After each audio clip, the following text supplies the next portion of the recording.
जैसे कि दोस्तों हम जानते हैं कि हार्ट हमारे शरीर का बहुत ही महत्वपूर्ण अंग है। यह दोनों लंग्स के बीच में होता है। हार्ट का आकार मुट्ठी के समान होता है और इसका जो वजन है वयस्क पुरुषों में लगभग 250 से 350 ग्राम तथा जो वयस्क महिलाएं होती हैं उनमें 200 से 275 ग्राम के बीच में होता है। हार्ट की वॉल 3 लेयर से मिलकर बना होता है। फर्स्ट पेरिकार्डियम, सेकेंड मायोकार्डियम और जो थर्ड है वो एंडोकार्डियम। मतलब इसके 3 लेयर होते हैं। हार्ट चारों ओर से एक मेम्ब्रेन द्वारा लिपटा रहता है। इस मेम्ब्रेन को ही हम क्या बोलते हैं? पेरिकार्डियम। देखिए सेकेंड जो है मायोकार्डियम, हार्ट की दीवार की जो मसल्स होती हैं उनका मिडिल लेयर है। और जो एंडोकार्डियम है वो टिश्यू की इनर लेयर है, मतलब अंदर की लेयर है जो हार्ट के चेंबर को रेखाबद्ध करती है। एंडोकार्डियम वॉल्व्स तथा हार्ट चेंबर को सुरक्षा प्रदान करता है। हार्ट कंटिन्यूअसली सिकुड़ता और फैलता रहता है। इस एक्टिविटी को करके यह शरीर के सभी हिस्सों में ब्लड वेसल्स द्वारा ब्लड भेजता रहता है। तो चलिए अब समझते हैं कि ये कैसे काम करता है। तो देखिए, जो हमारा हार्ट है वो एक तरह से पंप जैसा वर्क करता है और इस हार्ट रूपी पंप के 2 भाग होते हैं, एक राइट और दूसरा लेफ्ट। ये दोनों भाग मसल के पर्दे द्वारा एक दूसरे से अलग रहते हैं। इस पर्दे को सेप्टम बोलते हैं। इसके कारण लेफ्ट भाग से ब्लड न तो राइट भाग में जा सकता है और न ही राइट भाग से ब्लड लेफ्ट भाग में आ सकता है।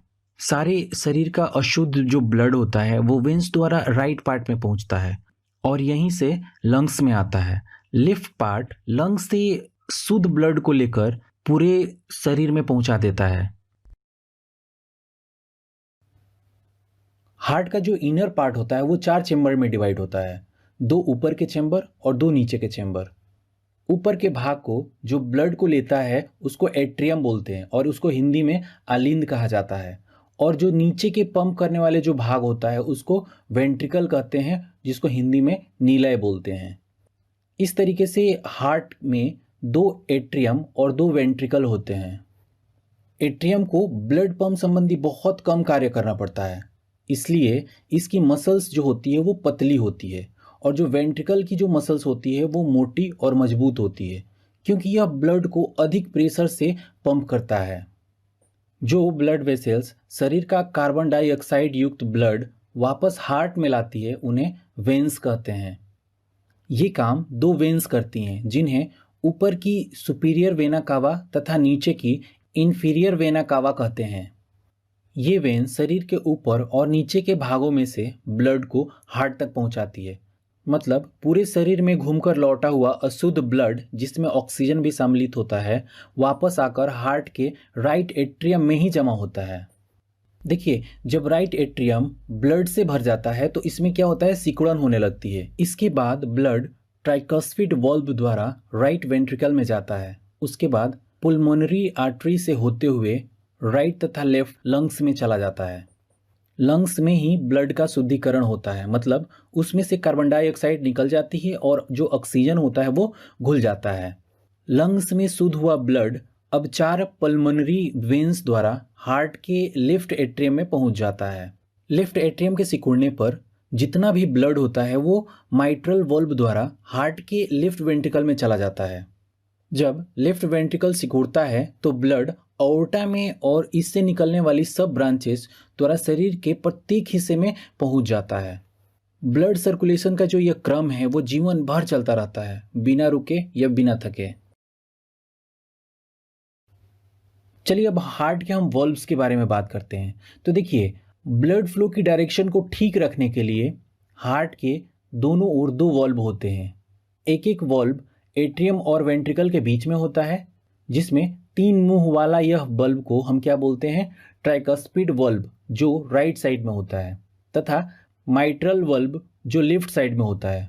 दूसरा एक एक वेंट्रिकल और आर्टरीज के बीच में होता है, जिसमें पहला पल्मोनरी वल्ब जो राइट साइड में तथा दूसरा एओर्टिक वल्ब लेफ्ट साइड में होता है। अब नेक्स्ट थोड़ा समझ लेते हैं कि हार्ट के क्या क्या कार्य होते हैं। जैसे कि दोस्तों आपको पहले ही मैंने बताया कि हार्ट एक पंप है और यह फेफड़ा मतलब लंग्स से आए हुए शुद्ध ब्लड को शरीर के प्रत्येक भाग में पहुंचाता है और वहां से आए हुए अशुद्ध ब्लड को शुद्ध करने के लिए लंग्स में भेजता है। इस प्रकार जो हार्ट होता है वो शरीर के ब्लड सर्कुलेशन को नियंत्रित बनाए रखता है। इसके अतिरिक्त जो हार्ट का काम होता है वो ब्लड पंपिंग समय को कंट्रोल करना, मोशन को रेगुलर बनाए रखना और हार्ट के विभिन्न भागों में तालमेल बनाए रखना भी होता है। इसी तालमेल से मसल्स जो होती है वो सही ढंग से फैलती है और सिकुड़ती है। हार्ट द्वारा ब्लड फ्लो वेव के रूप में होता है जिससे नाड़ी में धड़कन पैदा होती है। हार्ट के सिकुड़ने के समय एओर्टिक बल्ब और पल्मोनरी बल्ब खुलते हैं तथा ब्लड आर्टरी में चला जाता है। उस समय माइट्रल बल्ब और ट्राइकस्पिड बल्ब बंद हो जाते हैं ताकि आर्टरीज में गया ब्लड वापस एट्रियम में ना चला जाए। सिकुड़ने की इस क्रिया से धमनियों में जो ब्लड का प्रेशर जो होता है वो बहुत ही अधिक हो जाता है। इस प्रेशर को सिस्टोलिक प्रेशर कहते हैं। दोस्तों, जब हार्ट की जो मांसपेशियां होती है वो शिथिल हो जाती है तो आर्योटिक बल्ब और पल्मोनरी बल्ब बंद हो जाते हैं। इस समय आर्टरीज का प्रेशर न्यूनतम हो जाता है। इसको डायस्टोल तथा प्रेशर को डायस्टोलिक कहते हैं। अब हम नेक्स्ट बात करते हैं हार्ट से रिलेटेड क्या क्या फैक्ट्स हैं।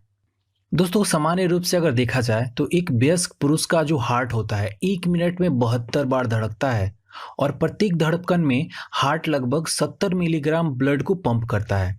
इस प्रकार 72 धड़कनों में हार्ट 5 लीटर ब्लड पंप करता है। हमारे शरीर में कुल ब्लड की मात्रा 6 से 7 लीटर की होती है, लेकिन 24 घंटे में हमारा हार्ट 7 से 8 हजार लीटर ब्लड पंप करता है। हमारा दिल शरीर के अलग होने के बाद भी धड़कता रहता है जब तक इसे पर्याप्त मात्रा में ऑक्सीजन मिलती रहे, क्योंकि इसका खुद का इलेक्ट्रिक इम्पल्स होता है। जो बच्चा जन्म लेता है उसका दिल का धड़कन सबसे ज़्यादा होता है। वो कितना होता है तो 70 से 160 बीट प्रति मिनट होता है। और बुढ़ापे में जो दिल की धड़कन होती है वो सबसे स्लो होती है। वो कितना होता है तो 30 से 40 बीट प्रति मिनट होता है। 4 हफ्ते की प्रेगनेंसी के बाद जो बच्चे होते हैं उनका दिल धड़कना स्टार्ट हो जाता है। दोस्तों, यदि हमारा हार्ट शरीर से बाहर खून को पंप करें तो यह खून 30 फीट ऊपर उछल सकता है। दोस्तों, हार्ट की धड़कन का रुकना कार्डियक अरेस्ट कहलाता है, जो एक गंभीर इमरजेंसी की स्थिति है। यदि इस पर ध्यान न दिया जाए तो कार्डियक अरेस्ट के कुछ ही मिनटों के बाद मृत्यु संभव है, क्योंकि ब्रेन को ऑक्सीजन की आपूर्ति की आवश्यकता होती है। यदि यह आपूर्ति लंबे समय तक रुक जाए तो मृत्यु भी संभव है।